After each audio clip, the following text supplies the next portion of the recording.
All right, you guys, if you haven't felt it already, this full moon, which is also a blue moon, super moon kind of thing going on, is calling it a lot of healing and acceleration. And it's so funny because after I do all of my readings, I just shuffle my deck and put it back in randomly.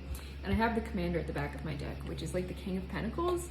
And this authoritative energy has been coming through so strongly lately that a lot of you have been leveling up in terms of like finances and like your physical material realm. This is you like leaving one area, going to another. Some of you are experiencing like physical moves. There's definitely an energetic move that is happening. There's a lot of self-worth, wounds that have been brought to the surface for you to step into this like commander energy, this like really strong, authoritative kind of energy. And it's calling in a lot of abundance for you because many of you have been feeling kind of blocked or stagnant because you've been looking at the wrong things. You've been focusing on what isn't serving you instead of what you're trying to call in. And there's like this energy of this final healing, a lot of like cutting off that's happening. Interesting, I still have it at the back of my deck. There's like standing in your power when it comes to people in your life. 111, just as I looked up at my clock. 4 of trees, this is the healing and what's coming in. So you have your spirit guides around you at this time with my orbs here. This 4 of trees is like you've been holding on to something way too tightly. And this is, you've been called to let go, and like pick your battles. And this has actually been really difficult for you. Maybe seeing 5-5 a lot. Okay, so this is all making sense. You have, yeah, there's a sacrifice. This is the Hangman in the traditional deck. There's a change of perspective that is happening with this full moon that has not been easy. So if you feel like you've really been going through it, where I have this 4 of trees, 5 of birds, and 5 of lotuses. This is like 4 of pentacles, 5 of swords, and 5 of cups in the traditional deck, which is just like a lot of painful endings. This is like pick your battles, stop holding on so tight. It feels almost like everything is going wrong, even though you know that you're on the right track, right? We have the orbs here. These are like your spirit guides that have been around you. And then I have the phoenix here, that you're being reborn. You're actually going through a rebirth, which never feels easy. It always feels like you're being ripped apart from the inside. And with the sacrifice here, it's like you've been asked to change your perspective on what is going on in your life and sort of stop seeing it as this disaster that like, right, the outside is showing disaster. You're losing things, you're losing people, you've had to change your mind, you've had to release finances, you've been holding things so tight, releasing all kinds of things. It's heavy, heavy, heavy release energy. And you're being asked to reframe this where you do have your spirit guides here. It's like you're going through this rebirth. So how is all of this serving you, right? Like how is this grief serving you? Like let's get into the tough stuff. How is this like anxiety, fighting? This is like fighting to the bitter end, but at what cost? It's asking you where this bird is losing an egg here. It's like losing one of your babies for this fight where it's like the bird could just find another perch. Like you don't need to be having the battles that you're having. I'm hearing block them. It's like you're learning where to put your energy, and that it's a lot more than just having physical interactions with people. It's like who is taking up where this is a mental energy, where this is birds. It's like who's living in your mind rent free? Like who is getting your attention? What are you doing things for? Who are you focusing on when you like show up in the world? What's in the back of your mind as you're presenting things into your world? And it's like those things need to go.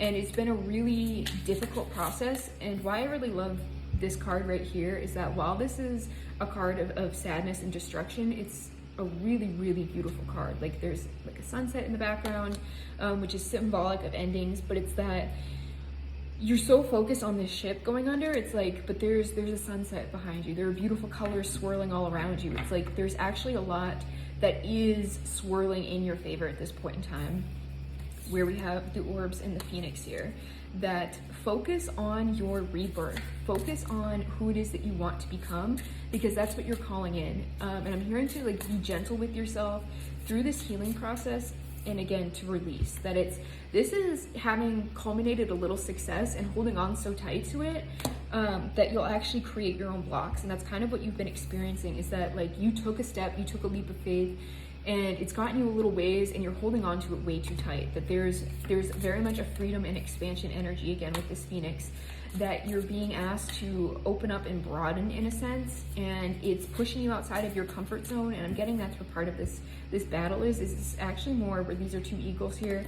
It's an internal battle with yourself, and you have been learning how to balance both sides of you. And this is something that's been coming up for me recently, is seeing old versions of myself and a new version of myself, or even almost like a balance of old energies, where I can be like really vicious in some settings and then like really nice and overgiving in others. And it's about like finding this middle path of someone who's open and loving, but also stands firm in their boundaries.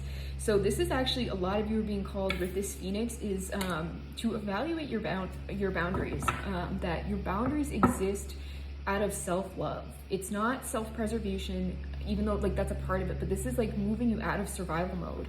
That this isn't you like walling yourself off to the world so that you can heal your wounds. It's like you've healed your wounds, so now how do you want to adjust your boundaries to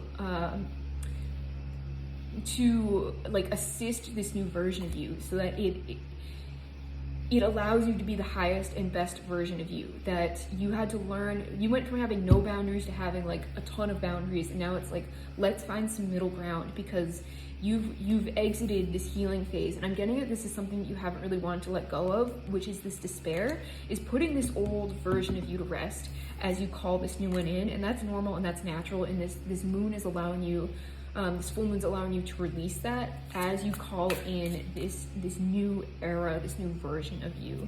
That you are ascending to a much higher timeline, a much higher place in this world, in your own personal life. This is like a dream big energy, because this is what you're calling in, and you're about to hit a point in your life that you have only dreamed about in the past.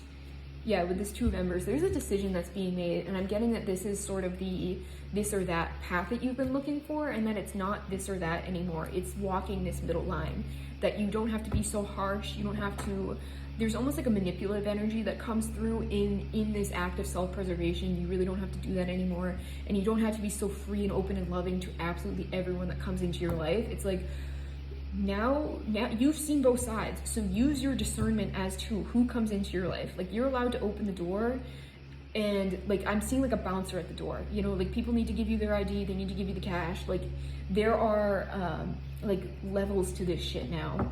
That what does it take for people to access you now? Determine what that is. That's where the boundary starts. Like, oh, I need this, this, and this if you're going to have any access to me whatsoever.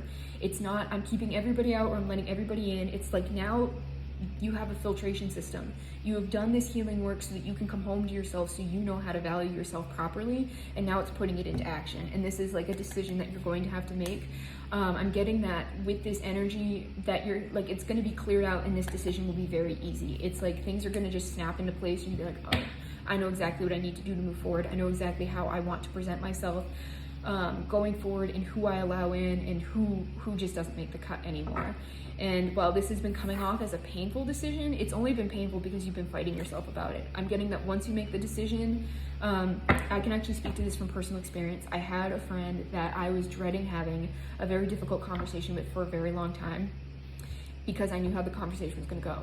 And I didn't, subconsciously I knew that, and I didn't want to face it consciously. And eventually, like, things will blow up and come to a head no matter what. And things came down to that, and I lost the friendship. And it, like, when that person was out of my life, it felt like a weight lifted off of my shoulders. That I was avoiding this for so long, when it was actually the best thing for me. And that's kind of the energy that's coming through here, is that there's a decision that you're avoiding making in regards to people who just shouldn't have access to you, or even that you want to open yourself up to more. And it's like, once you make that decision, it's actually going to feel like relief. That this anxiety is just you, like, being afraid to let go of the old. But it's like, once you do, you're gonna be like, oh my God, why didn't I do this sooner? So I hope that's confirmation for some of you. If this resonates with you, let me know. If you'd like to book a personal reading with me, you can head to the link at the top of my page. They're in my Etsy shop. And also check out my Substack while you're there. Thanks, guys.